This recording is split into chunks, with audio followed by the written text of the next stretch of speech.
Refractive index. Refractive index എന്ന് പറയുന്ന ഒരു കൺസെപ്റ്റ്, അതിനെ നമ്മൾ സ്മോൾ ലെറ്റർ n കൊണ്ടാണ് നമ്മൾ റെപ്രസെന്റ് ചെയ്യുന്നത്. റിഫ്രാക്റ്റീവ് ഇൻഡെക്സ് കണ്ടുപിടിക്കാനായിട്ട് speed of light in vacuum divided by speed of light in medium. വാക്വത്തിലുള്ള speed of light in vacuum divided by speed of light in medium. സത്യത്തിൽ refractive index എന്താണെന്ന് ചോദിച്ചാൽ ഇങ്ങനെ എഴുതിയാൽ മതി: the ratio of speed of light in vacuum by speed of light in medium, അല്ലെങ്കിൽ ratio of speed of light in vacuum and medium is known as refractive index.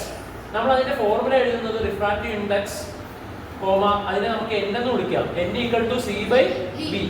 c എന്ന് പറഞ്ഞാൽ 3 × 10⁸ metre per second ആണ്. അത് എന്നും speed of light in vacuum constant ആണ്. Speed of light in vacuum എന്താ? Constant ആണ്, 3 × 10⁸ metre per second. v എന്തായിരിക്കും? Velocity in medium. അത് മാറി മാറി വരും. ഏതാണോ മീഡിയം അത് മാറി മാറി വരും. ഇങ്ങനെ വാക്വത്തിനോട് അപേക്ഷിച്ചിട്ട് പ്രകാശത്തിന്റെ വേഗത ഓരോ മീഡിയത്തിലെയും നമ്മൾ എന്ത് ചെയ്യുക? കമ്പയർ ചെയ്യുമ്പോൾ കിട്ടുന്ന ഒരു കോൺസ്റ്റന്റ് ആണിത് റിഫ്രാക്റ്റീവ് ഇൻഡെക്സ്. റിഫ്രാക്റ്റീവ് ഇൻഡെക്സ് വേറൊരു രീതി പറയുകയാണെങ്കിൽ ഒരു മീഡിയത്തിൽ നിന്ന് വേറൊരു മീഡിയത്തിലേക്ക് പോകുമ്പോൾ ആ ബെൻഡിങ്ങിന്റെ എക്സ്റ്റെന്റ് കാണിക്കുന്നു. എന്ത് കാണിക്കുന്നു? എത്രത്തോളം ബെൻഡ് ചെയ്യുന്നു എന്നുള്ള ആ എക്സ്റ്റെന്റ് കാണിച്ചു തരുന്നു. ഇപ്പോൾ നമുക്കൊരു ഉദാഹരണത്തിന് ഡയമണ്ട് റിഫ്രാക്റ്റീവ് ഇൻഡെക്സ് 2.4 എന്ന് തന്നിട്ടുണ്ട്. നോക്കിയാൽ അതിന് എന്തില്ല? യൂണിറ്റ് ഇല്ല. റിഫ്രാക്റ്റീവ് ഇൻഡെക്സിന് യൂണിറ്റ് ഇല്ല. നമുക്ക് ഡയമണ്ടിന്റെ റിഫ്രാക്റ്റീവ് ഇൻഡെക്സ് 2.4 എന്ന് തന്നിട്ടുണ്ട്. അപ്പോൾ 2.4 എന്ന് കൊടുക്കാം. സി കാണാതെ പഠിക്കണം. 3 × 10⁸. നമുക്ക് വെലോസിറ്റി ഇൻ ഡയമണ്ട് കണ്ടുപിടിക്കാം. അതെന്തായിരിക്കും? v ഇങ്ങോട്ടേക്ക് കൊണ്ടുവരണം. Equal to 3 × 10⁸ divided by 2.4. 3 divided by 2.4. 3 2.4 ഒരു തവണ, ഒരു 2.4 2.4 0.6 0.6 നമ്മൾ എടുക്കുമ്പോൾ അതിൽ നിങ്ങൾ അറിയേണ്ട അടുത്ത കാര്യം 0.6 2.4 ഇല്ല. അപ്പൊ 0.2 6 60 24 എത്ര പ്രാവശ്യം ഉണ്ടെന്ന് നോക്കണം. എത്രയാ? 2 2 48 ശിഷ്ടം 12 120 120 24 എത്ര പ്രാവശ്യം ഉണ്ട്? 5 പ്രാവശ്യം. കറക്റ്റ്. സോ ആൻസർ ഈസ് ഇതും വെട്ടിപ്പോ കളയുമ്പോൾ 1.25 എന്ന് കിട്ടും ഇൻറ്റു 10⁸ മീറ്റർ പെർ. ഇങ്ങനെ ഈ 2.4 ഒക്കെ ക്വസ്റ്റ്യനിൽ തന്നാൽ അതിനെ നമ്മൾ പറയുന്നതാണ് absolute refractive index. Absolute refractive index of diamond എന്നാണ് അത് പറയേണ്ടത്. കാരണം ഒരു വസ്തു ഡയമണ്ട്, ആ ഡയമണ്ടിന്റെ വെലോസിറ്റി ആരുമായിട്ടാണ് കമ്പയർ ചെയ്തിരിക്കുന്നതെങ്കിൽ വാക്വം അല്ലെങ്കിൽ എയർന്ന് വേണമെങ്കിൽ നമുക്ക് പറയാം. കാരണം വാക്വത്തിലും എയറിലും ഏകദേശം വെലോസിറ്റി എത്ര തന്നെയാ? 3 × 10⁸. അപ്പോൾ അല്ലെങ്കിൽ വെലോസിറ്റി ഓഫ് ലൈറ്റ് വാക്വത്തോടാണ് കമ്പയർ ചെയ്തിരിക്കുന്നതെങ്കിൽ വാക്വത്തിൽ ലൈറ്റിന്റെ വെലോസിറ്റിയോടാണ് കമ്പയർ ചെയ്തിരിക്കുന്നതെങ്കിൽ അപ്പോൾ കിട്ടുന്ന ആ റിഫ്രാക്റ്റീവ് ഇൻഡെക്സിനെ എന്തെന്ന് വിളിക്കാം? Absolute refractive index. Absolute refractive ഇൻഡെക്സിന്റെ ഫോർമുല എന്തായിരിക്കും? n = c/v. ഇനി നമുക്ക് വേറൊരു ചോദ്യത്തിൽ അബ്സല്യൂട്ട് റിഫ്രാക്റ്റീവ് ഇൻഡെക്സ് 1.5 വന്നിട്ടുണ്ടെന്ന് വെച്ചോ. നമ്മളോട് ആ മീഡിയത്തിലുള്ള വെലോസിറ്റി എന്താണെന്ന് ചോദിച്ചാൽ n = c/v. n 1.5, c 3 × 10⁸. v അറിയില്ല, v ഇങ്ങോട്ടേക്ക് കൊണ്ടുവരണം. v is equal to 3 × 10⁸ divided by 1.5. 3 എത്ര? 1.5 2 × 10⁸ മീറ്റർ പെർ സെക്കൻഡ്. ഇത് മീഡിയം 1, ഇത് മീഡിയം 2. ഒരു ഒബ്ലീക്ക് ആയിട്ടുള്ള ഒരു ലൈറ്റ് റേ വന്ന് ഇടിച്ചു. അതിന്റെ നോർമൽ ആണിത്. അത് ഉറപ്പായിട്ടും മീഡിയം 1 റെയറർ ആണെങ്കിൽ, മീഡിയം 2 ഡെൻസർ ആണെങ്കിൽ അത് എങ്ങോട്ടേക്ക് വളയും? നോർമലിലേക്ക് വളയും. Benz towards the normal. അത് ഇങ്ങനെ പോവേണ്ടതായിരുന്നു, പക്ഷെ അത് ഇങ്ങോട്ടേക്ക് വളയും. അപ്പോൾ നമുക്ക് റെയർ ആണെങ്കിൽ ഉറപ്പിക്കാം ഇവിടെ വെലോസിറ്റി കൂടുതലായിരിക്കും, ഇവിടെ വെലോസിറ്റി കുറവായിരിക്കും. മീഡിയം 1ൽ റെയർ ആയതുകൊണ്ട് വെലോസിറ്റി കൂടുതൽ, മീഡിയം 2ൽ ഡെൻസർ ആയതുകൊണ്ട് വെലോസിറ്റി കുറവ്. വെലോസിറ്റിയുമായിട്ട് നമുക്ക് ബന്ധപ്പെടുത്തി റിഫ്രാക്റ്റീവ് ഇൻഡെക്സിനെ എങ്ങനെ പറയാമെന്ന് വെച്ചാൽ, വെലോസിറ്റി കൂടിയാൽ റിഫ്രാക്റ്റീവ് ഇൻഡെക്സ് കുറയും. വെലോസിറ്റി കുറഞ്ഞാൽ റിഫ്രാക്റ്റീവ് ഇൻഡെക്സ് നമുക്കറിയാം. ഒരു മീഡിയത്തിലെ വെലോസിറ്റി കൂടുതലാണെങ്കിൽ ഒപ്റ്റിക്കൽ ഡെൻസിറ്റി എന്തായിരിക്കും? കുറവോ കൂടുതലോ? കുറവ്. അതുപോലെ തന്നെ ഒരു മീഡിയത്തിലെ വെലോസിറ്റി വളരെ കുറവാണെങ്കിൽ ഒപ്റ്റിക്കൽ ഡെൻസിറ്റി കൂടുതൽ. അതായത് നമുക്ക് ജസ്റ്റ് ഇപ്പോൾ നമ്മൾ പഠിച്ചത് ഒപ്റ്റിക്കൽ ഡെൻസിറ്റി കൂടിയാൽ റിഫ്രാക്റ്റീവ് ഇൻഡെക്സും കൂടും. അത് എന്തിന് നോക്കിയാൽ ഈ ഒപ്റ്റിക്കൽ ഡെൻസിറ്റി കൂടുതലായതുകൊണ്ട് തന്നെ ആ മീഡിയത്തിലുള്ള വെലോസിറ്റി എന്ത് ചെയ്യും? കുറയും. ഇനി ഒപ്റ്റിക്കൽ ഡെൻസിറ്റി കുറഞ്ഞ ഒരു മീഡിയം ആണെങ്കിൽ അതിന്റെ റിഫ്രാക്റ്റീവ് ഇൻഡെക്സും എന്തായിരിക്കും? കുറവായിരിക്കും. ഒപ്റ്റിക്കൽ ഡെൻസിറ്റി കുറവായതുകൊണ്ട് അതിന്റെ അല്ലെങ്കിൽ ലൈറ്റിന്റെ ആ മീഡിയത്തിലുള്ള വെലോസിറ്റി കൂടുതലായിരിക്കും. ചുരുക്കം പറഞ്ഞാൽ റിഫ്രാക്റ്റീവ് ഇൻഡെക്സും വെലോസിറ്റിയും തമ്മിലുള്ള ബന്ധം ചോദിച്ചാൽ നമുക്ക് മനസ്സിലാവും റിഫ്രാക്റ്റീവ് ഇൻഡെക്സും വെലോസിറ്റിയും ഇൻവേഴ്സ് പ്രൊപ്പോർഷനാണ് അല്ലെങ്കിൽ ഇൻവേഴ്സ് റിലേഷനാണ്. ഒന്ന് കൂടിയാൽ ഒന്ന് കുറയും.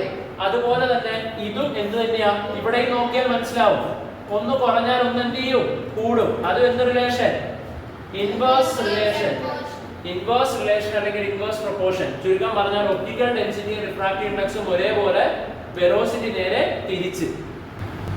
ഇനി നമ്മൾ കാണാൻ പോകുന്നത് ഡെൻസർ മീഡിയത്തിലൂടെയും റെയറർ മീഡിയത്തിലൂടെയും ലൈറ്റ് പോകുമ്പോൾ എങ്ങോട്ടേക്ക് ബെൻഡ് ചെയ്യും എന്നുള്ളതാണ്. എന്താണെങ്കിലും നമ്മളിപ്പോൾ പഠിച്ച രണ്ട് ടൈപ്പ് ഓഫ് മീഡിയംസ് ആണുള്ളത്. റെയറർ മീഡിയവും ഒപ്റ്റിക്കലി, റെയറർ മീഡിയവും ഒപ്റ്റിക്കലി, ഡെൻസർ മീഡിയവും. അപ്പോൾ ഫസ്റ്റ് കേസിൽ റെയററിൽ നിന്ന് ഡെൻസറിലോട്ട് വരട്ടെ. അപ്പോൾ ഇതാണ് നോർമൽ. യഥാർത്ഥത്തിൽ ഇങ്ങനെ പോവേണ്ടവൻ വളഞ്ഞ് ഇങ്ങോട്ടേക്ക് വരും. ഇതിനെ ഇൻസിഡന്റ് റേ എന്നാണ് വിളിക്കേണ്ടത്. ഇതിനെ റിഫ്രാക്റ്റഡ് റേ എന്നാണ് വിളിക്കേണ്ടത്. ഇതിനെ ആംഗിൾ ഓഫ് ഇൻസിഡൻസ് എന്നും വിളിക്കണം. ഇതിനെ ആംഗിൾ ഓഫ് റിഫ്രാക്ഷൻ എന്നും വിളിക്കണം. ഇത് നോർമൽ ആണ്. ഇത് നോർമൽ ആണ്. സോ റെയറിൽ നിന്ന് ഡെൻസറിലേക്ക് പോകുമ്പോൾ bend towards normal. Bend towards normal. അടുത്തതായിട്ട് ഇതിന്റെ എല്ലാ കാരണങ്ങളും പറഞ്ഞു തന്നിട്ടുണ്ട്. ഈ ബെൻഡിങ് ഒക്കെ കാരണം അത് ഉണ്ടാകാൻ, റിഫ്രാക്ഷൻ ഉണ്ടാകാനുള്ള കാരണം വെലോസിറ്റിയിലുള്ള ചേഞ്ചസ് ആണ്. വെലോസിറ്റിയിലുള്ള ചേഞ്ചസ് എന്ന് പറയുമ്പോൾ ഈ റെയറർ മീഡിയത്തിൽ വെലോസിറ്റി കൂടുതലും ഡെൻസർ മീഡിയത്തിൽ വെലോസിറ്റി കുറവും ആയിരിക്കും. ആ ഒരു വെലോസിറ്റിയുടെ ചേഞ്ചസ് കാരണമാണ് ഇവിടെ ഈ എന്ത് മാറുന്നത്? ലൈറ്റിന്റെ ഡയറക്ഷൻ മാറുന്നത്, അത് വളയുന്നത്. മാത്രമല്ല ഈ വെലോസിറ്റി മാറാൻ വേണ്ടി ആ മീഡിയത്തിൽ വെലോസിറ്റിനെ നിയന്ത്രിക്കുന്ന ഒരു ഫാക്ടറാണ് ഒപ്റ്റിക്കൽ ഡെൻസിറ്റി. ഇതിന് മുമ്പത്തെ ക്ലാസ്സിൽ നമ്മൾ പഠിച്ചിട്ടുണ്ട്. Ability of a medium to influence the speed of light through the medium എന്നുള്ളതാണ് ഒപ്റ്റിക്കൽ ഡെൻസിറ്റി. ഒരു മീഡിയത്തിലൂടെയുള്ള സ്പീഡിനെ നിയന്ത്രിക്കുന്ന ഒരു കാര്യമാണ് ഒപ്റ്റിക്കൽ ഡെൻസിറ്റി. ഒപ്റ്റിക്കൽ ഡെൻസിറ്റി കുറവാണെങ്കിൽ അതിനെ എന്തെന്ന് വിളിക്കും? റെയറർ മീഡിയം എന്നും. ഒപ്റ്റിക്കൽ ഡെൻസിറ്റി കൂടുതലാണെങ്കിൽ അതിനെ എന്തെന്ന് വിളിക്കും? ഡെൻസർ മീഡിയം എന്നും വിളിക്കും. ഒപ്റ്റിക്കലി ഡെൻസർ മീഡിയത്തിൽ വെലോസിറ്റി കുറവായിരിക്കും. റിഫ്രാക്റ്റീവ് ഇൻഡെക്സ് എന്തായിരിക്കും? ഡെൻസർ എന്ന് പറയുമ്പോൾ തന്നെ ഒപ്റ്റിക്കൽ ഡെൻസിറ്റി കൂടുതലാണ്, വെലോസിറ്റി കുറവ്. ഒപ്റ്റിക്കൽ റെയറർ എന്ന് പറയുമ്പോൾ ഒപ്റ്റിക്കൽ ഡെൻസിറ്റി കുറവ്, റിഫ്രാക്റ്റീവ് ഇൻഡെക്സ് കുറവ്. അപ്പോൾ റെയറർ മീഡിയത്തിൽ റിഫ്രാക്റ്റീവ് ഇൻഡെക്സ് കുറവ്, ഒപ്റ്റിക്കൽ ഡെൻസിറ്റി കുറവ്, വെലോസിറ്റി കൂടുതൽ. ഡെൻസർ എന്ന് പറഞ്ഞാൽ ഒപ്റ്റിക്കൽ ഡെൻസർ, അതായത് ഡെൻസിറ്റി കൂടുതൽ, ഒപ്റ്റിക്കൽ ഡെൻസിറ്റി കൂടുതൽ, വെലോസിറ്റി കുറവ്, റിഫ്രാക്റ്റീവ് ഇൻഡെക്സ് കൂടുതൽ. ഓക്കെ, അപ്പോൾ റെയറിൽ നിന്ന് ഡെൻസറിലേക്ക് വരുമ്പോൾ ബെൻഡ് ടുവാർഡ്സ് നോർമൽ ആണെങ്കിൽ നമുക്ക് അടുത്ത കേസ് നോക്കാം. ഡെൻസറിൽ നിന്ന് റെയറിലേക്ക് പോകുമ്പോൾ, ഡെൻസറിൽ നിന്ന് റെയറിലേക്ക് ഒരു വളഞ്ഞുള്ള ലൈറ്റ് റേ വന്നാൽ എങ്ങനെയായിരുന്നു പോവേണ്ടത്? അത് വളഞ്ഞ് bends away from the normal. Incident ray, refracted ray, angle of incidence, angle of refraction. അപ്പോൾ ലാസ്റ്റ് കേസ്, നോർമലിലൂടെ ഒരു ലൈറ്റ് റേ വന്നാൽ there is no refraction. Rarer, denser.